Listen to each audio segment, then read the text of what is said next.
Hey folks, Jamie Stokes from Royal LePage Frank here. I ask people what real estate topics they want me to discuss, and I make videos about them. So this topic is going to be about mandatory home inspections. It was brought up by a home inspector, and he was kind of on the fence about it, but he was pretty sure that he thinks that mandatory home inspections should be mandatory. So I think there's a loser. It doesn't matter if it's put into the paperwork or how it's worked out, but there's going to be a loser in either case, and here's why. So as a seller, when you sell your home, if there's a clause put in there by the buyer or the buyer's agent saying that it's approved, the sale goes through basically if the home inspection checks out. So they'll send in a home inspector. So the house, let's say the house is sold, home inspector goes in, the deal, that's one of the contingencies for the deal, one of the clauses. And there's an issue that arises. Now, the seller has the option, because that's a clause in there, and the deal doesn't go through unless the clauses are fulfilled. So the seller accepted this clause, and the buyer put that in there to protect themselves. So the home inspector comes through and he finds out that there's some sort of issue with, the wiring throughout the house or the foundation or some sort of issue, like serious issue with the house. So there's an option here. Typically, it works out that the buyer or the seller will lower the price, or the buyer will get a discount, or the seller will pay to repair that prior to closing.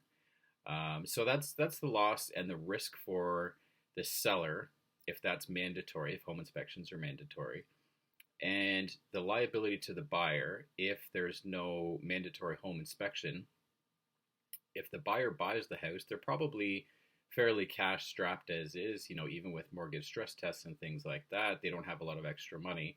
But if they buy a property and a home inspector comes through after, and that's not one of the contingencies or part of the deal, something arises that could cost, 10, 20, 30, 50, $100,000, whatever the case may be. It's usually not, that expensive. Maybe tens of thousands of dollars or something like that. Maybe there's asbestos or some issues with plumbing, or the foundation could be, many things. But if the buyer's buying a property and something comes up that needs to be repaired, needs attention, it's either going to be typically discount the price, or the deal doesn't go through, depending on the cost. So, as I was saying, that the liability to the buyer is that they buy a house expecting, that things are okay.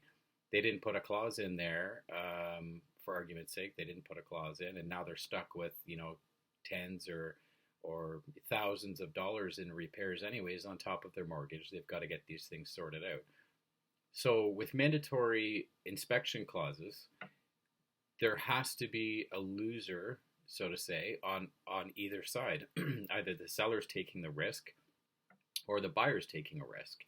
If you make home inspections mandatory, I'm not saying that they shouldn't be necessarily, but if you make home inspections mandatory, there's risks to either the buyer or the seller. So where do you draw the line? Who should take on that risk? As a buyer, buyers are going to say, well, the seller should take that on. They're making profits on their house, they're selling it. And the seller's going to say, well, the buyer wants the house. They need to take on the risk or whatever. And there are risks when you buy houses and when you sell houses. But mandatory inspections, there could be things that show up, and the seller can't resell the house if that deal doesn't go through without disclosing those things, typically, if there are, serious issues with the house. So what are your opinions? What do you think? Should there be mandatory home inspections, or should there not be mandatory home inspections? I'm kind of on the fence about it. I think, what's the solution that's best for everybody and best for both parties?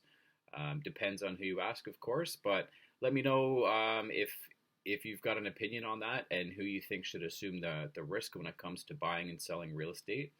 If you're looking to buy or sell, please give me a call. My direct number is 289-927-5991. My email is jamiestokesrealestate@gmail.com. Take care for now.